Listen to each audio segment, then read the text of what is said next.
Good.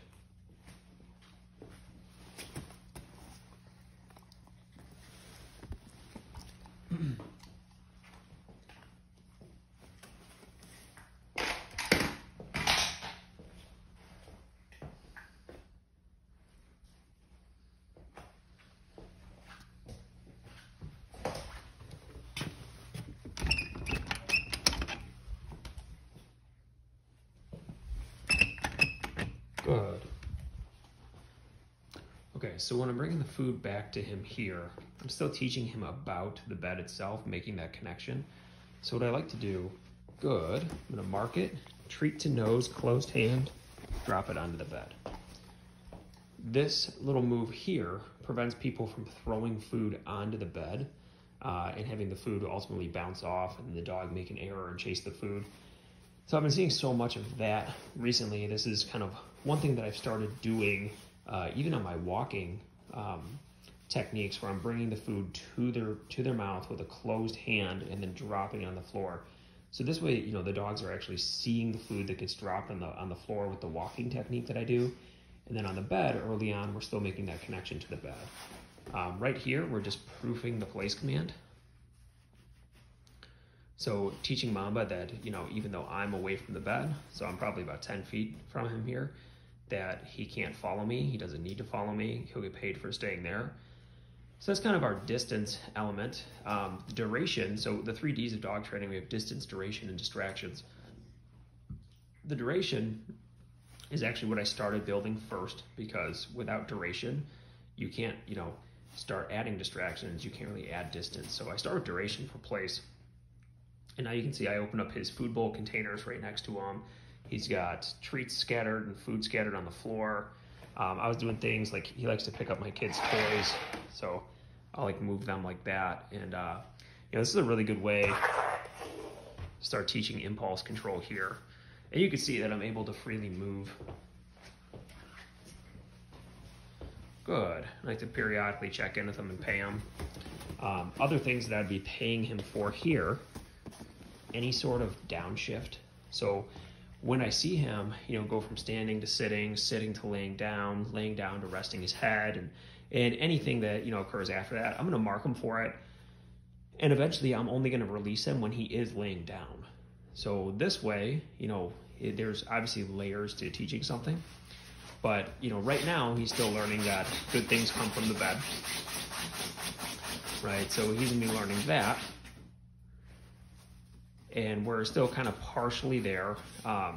So I'm not focused too much on the relaxation piece, just can he remain there as I start to challenge him? No, right? And there's, you can see, light e-collar as soon as he steps off. Super, super accurate, right? I'm not gonna punish a thought. That could be confusing when you're talking boundaries of something. Good, so he lays down, so I'm gonna mark there, right? And you can see as soon as I said good, he was like, oh, something's gonna happen, right? That's the value of the marker, right? So he actually got that hit of dopamine as soon as I said that. Then I was able to follow with the food there. So this is a pretty good one, working on distractions. Now, I live out in the sticks, so I actually don't have a doorbell. Very, very rural living over here, but that would be something you could do, but you could add knocking. Good. All right, when you knock, you want to mark with that good, go bring him food. So anytime I'm doing any type of distraction, I'm going to mark and reward right now. Now I'm starting to pepper in some praise, right? But I really want him to have a very high value attached to this. So my goal right now is not fading the food, right? So a lot of times where people will ultimately not be their dogs won't be to the level they want them to be with a lot of the positive reinforcement stuff, is that they're not doing it enough. People are so focused on how do I fade the use of food that they're not making the behavior strong enough to begin with, right? And for me, I view this as like bricks in a building, right? So the more reinforced that building is, right, the more inclement weather that building could handle. Well, if you don't have enough bricks in the building, right, and you get a storm, it might come down, right? So with dog training, if you haven't made this behavior strong enough, like the bricks in the building, and then you try to have guests walk in the door and you're trying to maintain the place command, which is not, first thing that I go to, but, say you're trying to do something like that, your dog's not going to have enough value in place. They're not going to have enough invested there, right? And like, ultimately what you're doing is, you're building up your relationship with your dog, and this is where praise comes in. This is where household rules come in, play, the ability to bring your dog food, giving your dog food and water every day, your rules on your walks, your rules going in and out of the door, just like all of that builds up your relationship with your dog, right? And eventually, so I'm not going to punish him for that. He actually slid off. But eventually, like, your relationship is like the reinforcer, so to speak, but not at this stage yet, right? So obviously, puppy, he's actually just 17 weeks today, and I think this is actually very impressive for his age that I'm able to shoot a, video while I'm not giving him my utmost attention and having all these distractions around, right? So he's doing really good. So the fading is going to come more naturally the better he understands it. But right now, good. So there's a choice right there, right? So he thought about leaving. Then he was just like, I should probably stay. So I'm going to pay him for that thought of going, I think I'm going to stay on there, right? So always kind of read into what a dog is thinking. See if I can even, we'll do a major distraction here. We'll see if we can do it. Dalton. So that's going to be pretty big for Mamba. Good. Mamba is pretty obsessed with Dalton, and actually the other way around too. Half the time, Dalton is initiating the play.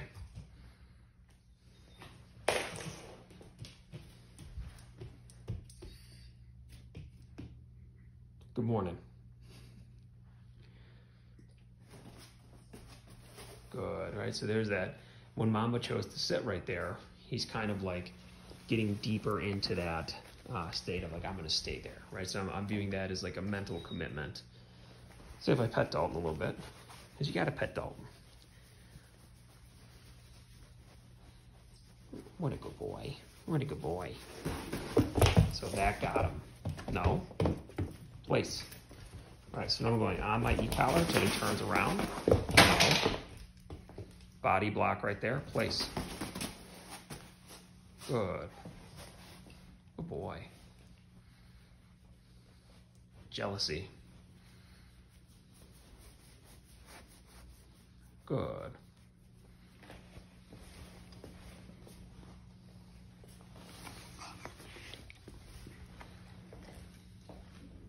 And by the way, my thought on this type of stuff too is like, as far as provoking some errors sometimes, is that in order to have a very solid behavior, you really need to test this out. You don't want to walk on eggshells, be like, oh, my dog can just barely handle doing this, right? And do everything really small distractions, because then you're never going to be able to actually use it, right? So, he needs to know that, hey, I can't leave this spot no matter what goes on, right? This is when you have a solid place command. The e-collar, he's working very low on the e-collar. I've actually been conditioning him to the e-collar for weeks now, before really using it as any form of correction. So he fully understands it. He goes, when that goes on, it's going to be really connected to the command that I'm giving him, right? So see how he had no question. He got pretty hyper when I went to go praise Dalton there, but he knows it for each command, right? So there's no question on what it is. So I'm not just throwing a tool on, throwing it on high.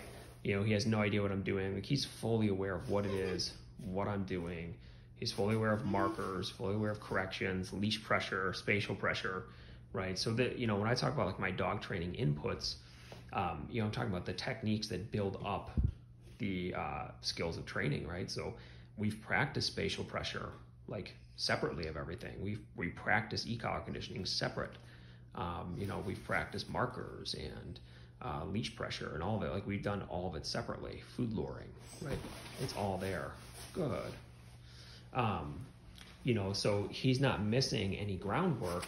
And, this is a big thing, trainers out there, and owners as well. you know, this is why I focus on those fundamentals first, right? So I don't go just lumping everything together like, hey, we're going to teach place, and then, you know, while we're doing that, he's going to learn markers and learn about spatial pressure and learn leash pressure and learn food luring, right? So and hand signals, right? It's already done. So we worked on all of it, and then we pieced it together. So it is a slow start, you know, where it's like, I'm not going to teach a place in a day, but he has all the foundations to learn everything that I want him to learn, right? So it's a really, really big topic to discuss there. But anyways, this is just shooting Mamba this morning and going on one of my classic rambles. So he's doing great.